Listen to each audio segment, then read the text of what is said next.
Let me tell you a story I came across just yesterday, which I tell you, this has all the trappings of a fantastic tale, better than 99% of the trash you're going to get out there in movies and TV shows today. I can tell you that. It's got heroes, it's got villains, twists and turns, actions have consequences. It's brilliant. It is delicious. I want to tell you the story of the Conan the Barbarian adaptation that was originally slated for HBO, moved to Netflix, I believe, and all the machinations that happened in between. We start off here with this article from Bounding into Comics. It's a report on a report from Midnight's Edge YouTube channel. But let's just start right here. A new report claims that Prime Video abandoned a Conan the Barbarian TV series due to toxic masculinity. There's Conan right there looking very, I mean, he's just dripping with toxicity. He's pulsating with it right there. I mean, here's a man who knows what he wants and how to get it. We can't have that on HBO these days. We know what's going on over there on HBO. We've seen it. It goes on to say a Conan the Barbarian TV series was announced by Deadline all the way back in 2018. Wow, long time coming. That was when, remember, like the whole thing hadn't really hit a crescendo. The woke invasion. It was obviously there. It was big, but it hadn't really infiltrated to everywhere. Back in the day, this is when Game of Thrones and so many things were. Remember when things were awesome? Remember that. In the initial announcement was revealed that the current House of Dragons showrunner Ryan Condal was behind the series. He was also joined by House of the Dragon and Game of Thrones director Miguel Sapochnik. Let's check these guys out. Just a couple of chats there. There's Ryan, there's Miguel. Just look at, what are they looking at? Who are they? This is it, the male gaze looking out upon the crowd, looking for new targets to hunt. So apparently they developed this thing. They got quite far into it. And they detailed the series would retell Conan's origins as he's driven out of his tribal homelands and wanders the mysterious and treacherous world of civilization where he searches for purpose in a place that rejects him as a mindless savage. My goodness, doesn't this sound familiar? The report also noted that the Conan Barbarian series would be part of Jeff Bezos's and Prime Video. How hard is this to say? Video answer to Game of Thrones. Yeah. So what are we going to do after Game of Thrones? How are we going to capture that market? How are we going to... There's all these people out there who are vying for blood and dragons. How are we going to capture them? How are we going to follow up what HBO did? Look at him there. Look at Conan. I mean, how is this toxic? Here's a man putting his life on the line. All he has in his hand is his sword and his thick, ropey arms, protecting a woman. I mean, what's happened to this poor woman? She's out there at the front of the gate, naked. You can only imagine terrible things have happened. And here he is to protect her. I don't know why anyone would have anything against this. The show didn't happen. It didn't go through Amazon Prime as originally planned. It got shuffled off to Netflix. Now, this happened way back when. Like, I don't know if it happened in 2018, but a long time ago. But it wasn't reported until very recently, until Midnight's Edge broke the story, why it happened. And that's where we get into it here. Why the series was moved to from Amazon to Netflix was never really explained. But a new report from YouTube channel Midnight's Edge claims it was cut from Amazon due to toxic masculinity. And then it goes into here what Amazon was thinking in what they were planning to do to replace or to at least compete with the Game of Thrones. To make that dominance complete, though, they weren't looking for just one Game of Thrones, but two. One for the family market, one for the more adult market. So keep that in mind because that's important.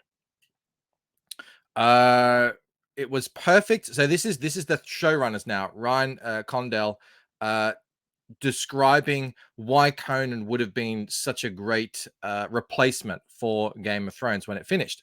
It was the perfect property to fill the same need of Game of Thrones, and they had the perfect showrunner for it, Ryan Condell of then Colony fame. This is Midnight's Edge talking. And the scripts he'd written were extremely true to the original Robert E. Howard stories, and according to everyone who read them, amazingly good. Pfft, what is that? Who needs that? Who does that? Who makes scripts? Who does adaptations that are accurate to the source material? That's heresy, I say. Why would anyone want to do that? Oh, maybe all the really super successful TV show adaptations all happen to follow that model, and the ones that shy against it, what was that video game TV show that they said they didn't even want to look at the video game. They're just going to make their own thing. Let's look at Rings of Power. Let's look at, oh god, there's so many of them. Yeah, who would imagine that would be an idea to follow? Midnight's Edge explains how it all went wrong, but then the executives, and here we go. Here's where it gets juicy. Here's where the heroes and villains come in. So these are the heroes. These are the two heroes right there. These guys went on to do amazing things. But then the executives who had commissioned Conan in the first place were Me Too'd. I wonder what they did. Were they proper bad guys? Were they casting couch guys? Or were they just they had the audacity to hit on women while being men? You never really know with these things. That happens a lot these days.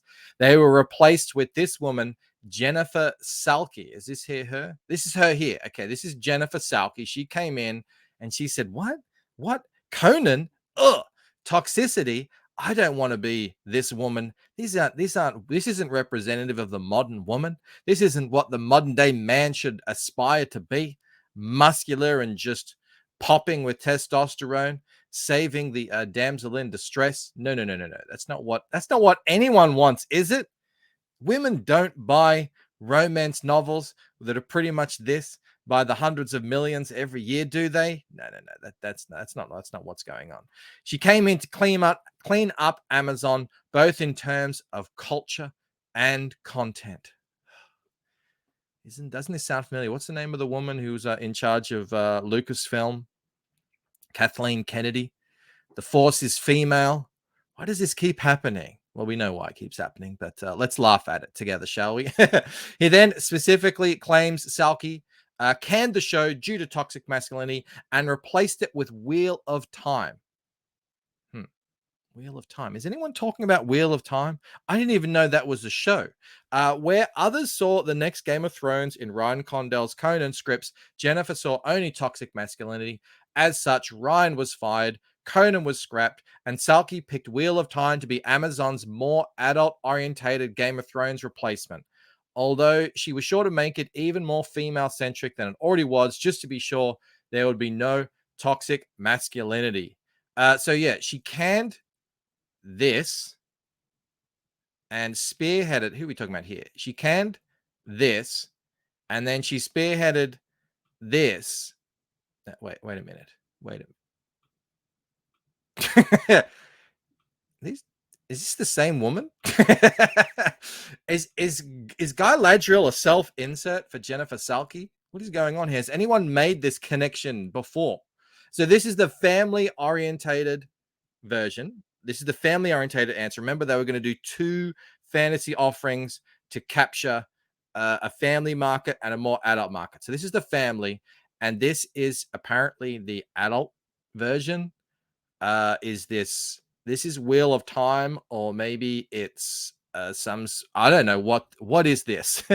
Is anyone talking about this show? I don't see anyone making videos about it. Is it what's happening with this? Is it any good? I mean, I'm guessing it's probably not going to be, considering where it's coming from. But the twists and the turns is these guys here who were canned, they had their project canned from Amazon, shipped over to Netflix. I think it's still happening. The last reports I can see were from like 2 years ago, saying Netflix is doing an adaptation. I can't find anything else on it. So maybe Conan is still happening, but these guys went on to bigger and better things. namely House of the Dragon, which by all accounts is doing really well. I've got a friend, Jeremy. Make sure you all go subscribe to Jeremy33 over. I'll put the link in the description for you. He's crushing it with his videos. He's got like 400,000 views on one of them, hundreds of thousands on other of them. He's a really good friend of the channel. Do make sure you go subscribe to Jeremy. But yeah, this show is I've only watched one episode so far. I'm waiting for more to build up so I can binge it. But by all accounts, it's doing really well. It's the audiences are responding really well. It's apparently a very accurate adaptation. See, these guys, they like to do accurate adaptations. Imagine that. Imagine that. Maybe, hopefully, after this is done, they'll move on to Conan over on Netflix. I don't know. But if you do love Conan, if you are a fan of Conan and you don't want to wait, you don't have to wait. Here in comic books, in Comicsgate specifically, we're making our own new characters that are similar to that sort of sword and sorcery story. Here's one called Cordrath by Andy Smith. And if you scroll down here, you actually find, I mean, this is the great, I do love this cover, but look, he's actually got an homage to one of the original Conan the Barbarian comic books. I love this. Is so cool. What a fantastic homage Andy's done here. This looks amazing. Yeah, so if you're into Conan the Barbarian stories, do consider this is a new story. Cordrath is his name. All new characters, obviously in the same genre. Look, you've got the Dark Knight there. You've got the evil demon women. Ladies with magical powers. What's not to love? And also, don't forget this one here too, Tales of Nova Terra. This looks more like Dungeons and Dragons-esque, but if you're into Conan, you're probably into this too. This is by a fellow called Passion for Drawing, and it's a bunch of different stories that's set in this land of Nova Terra, and it's all pretty much similar stuff. You got goblins, orcs, big muscle dudes with big swords fighting, dragons and all that. Amazing art on this book. Really fantastic stuff. Do go check it out. Highly recommended from me. But yeah, that's it. What did you think of that story? I love it. That was highly entertaining. I think that was these people are they lack self-awareness in spades. They don't know what audiences want. This show here, what is it? This woman shows, no one's talking about this. This one's getting panned left, right, and center. People aren't watching it. There's sunk untold hundreds of millions of dollars into this thing. It's not going anywhere. It's a joy to watch. Meanwhile, the guys that got canned went off to have a hit show. Maybe Conan is in the works. This is just hilarious. I love it. Toxic Masculinity for the win. If you enjoyed the video, guys, please do give it a like, consider subscribing, becoming a member, and sign up for my own graphic novel coming up called Paint to Death. I will see you on the next video. All right, bye.